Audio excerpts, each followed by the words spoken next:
Good morning. So, today I have got a very interesting honey, and it's one that I had forgotten I had a full jar of. So, this is safflower honey from the Yunnan province in China. And I met this beekeeper in Saudi Arabia at the big conference and the honey festival in Al Baha in when was it? August 2023. And what was amazing was when I saw him there, I got to meet him. I saw his promotional videos. I tasted all the honeys, and he had them in the most beautiful packaged boxes. But he didn't have anything that anyone could buy, and he did have some spoon samples. So he gave me some samples, which is what I was going to use.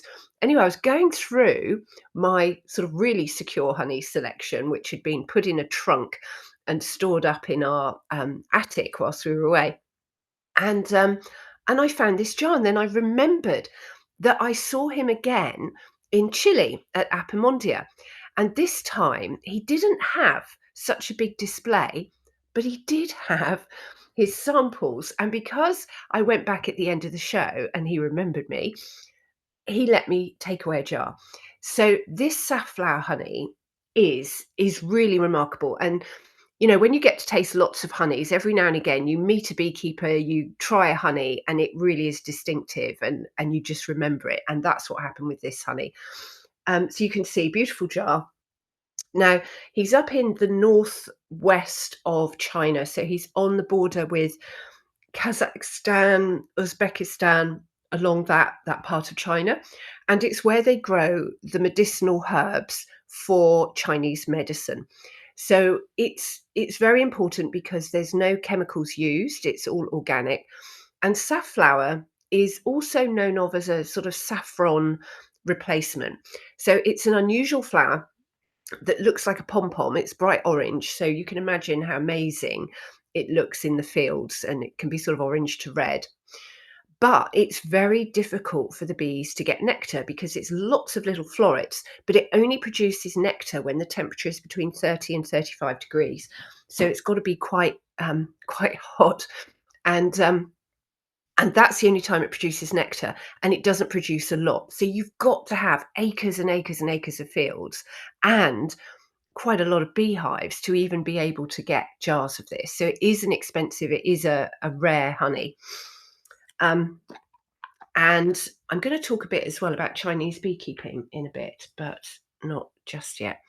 So you can see it does have a bit of a golden red hue just when the light catches it. Oh, beautiful. So it's quite viscous. It is a very slow to crystallize honey, so it will stay in this state. Actually, I'll show you that when I've tried it. Mm. Now, when you sniff it, it's got quite an animal aroma. In the honey sensory, we'd sort of say wet flowers, like the water you have in a vase of flowers, but also a bit farmyardy. Not really farmyardy. It's more like animal skin than animal. But yeah, quite animally. And it's very delicate, but really fresh with this very mild sweetness. So you don't get that over sweetness that you can get with some honeys. It's very mild. Mm. And it is fresh. It's really cooling. So very much like the Tibetan honey, which was just so cooling. This is really, really, really fresh. So you have this very unusual, not quite cabbage, but yeah, an unusual smell that is not what you would expect from a sort of a fruity coloured honey. Look at that colour. Look at that. And then you can see how viscous it is as it runs around. Mm. Might even be a bit sour, not bitter. but a bit sour. So your mouth is sort of dried out at the end. It doesn't produce lots of saliva like some of the honeys do.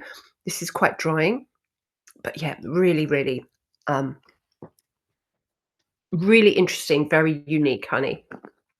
Now, the safflower, the reason it's grown in that region and it grows so well in that region is because it's really rich in trace minerals. So you'll have magnesium, potassium, calcium, all the kind of, the basic minerals, but it's that soil is particularly good for safflower and that's why it thrives there. So yeah, absolutely extraordinary. Beautiful packaging. These honeys came in a case. I didn't get the case, but a beautiful sort of silk-lined box with the honeys laid out and then with a gorgeous ceramic spoon, I mean, just stunning. Chinese packaging is like nothing else. So yeah, really, really, beautiful, beautiful honey. And he's one of the sort of well-esteemed beekeepers in China. Now, at Apermonde in Copenhagen, I was chatting to a honey importer from the UK who goes to China. He travels all around the world and he imports honey for the big honey producers here in the UK, or the honey packers here. So he's seen beekeepers all around the world and, absolutely fascinating stories. And he was explaining to me about Chinese and how they harvest honey. And because honey is such big business and China is the country that is supplying the most honey, but it's very contentious because they also have a reputation for adulterating honey. And it can be because they've got these machines where they can filter honey to such a high standard that you don't get the pollen. Now, one of the main problems with the honey is you have these groups of beekeepers who are sort of nomadic and they travel up through China and they're not paid a lot of money. So, not like this chap that has his own honey business. They are, I'm not quite sure who they're employed by, but they're in big groups. They sleep, they camp, where they're taking the bees, and they literally just move up through the country.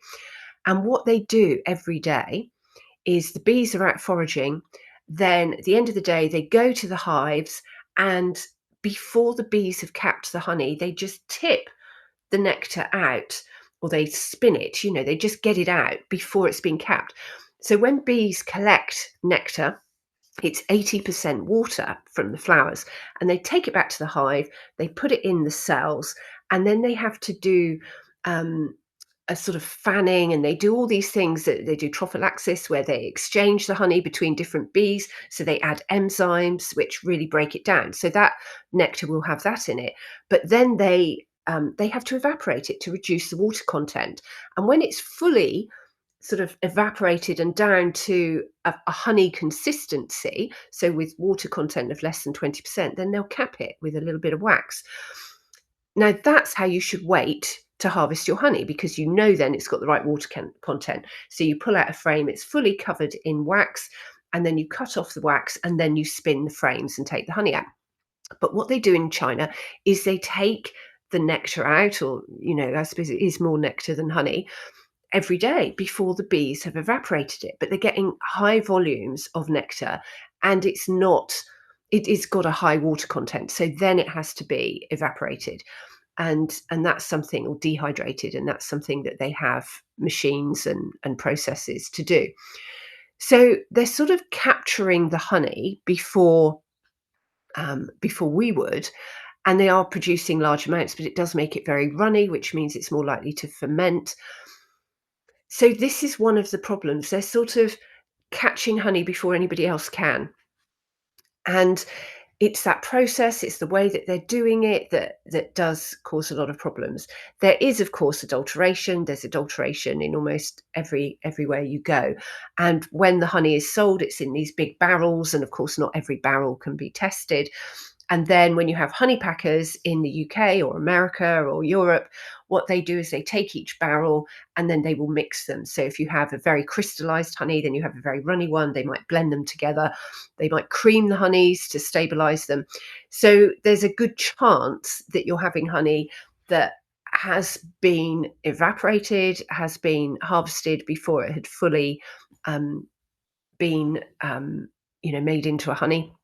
So there's all these kind of things that happen when it comes to honey. So it's very tricky. And China does have a bad reputation, possibly because not many people go there or see what is actually happening. But like any country, you've got good and bad beekeepers, you've got good and bad productions, good and bad technology all going on together.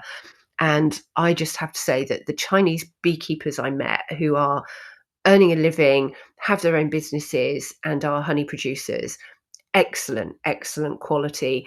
And they really are passionate about the medicinal properties of their honey. And by keeping his bees in the region where they grow the plants for the medicine, they know there's no chemicals. They know it's all, nice and clean. And that's how you can get an amazing, fresh, lightly floral, medicinal honey. So there we go. That's safflower from Yunnan province in China. Thank you very much for joining me. Happy Advent, and I'll see you again tomorrow.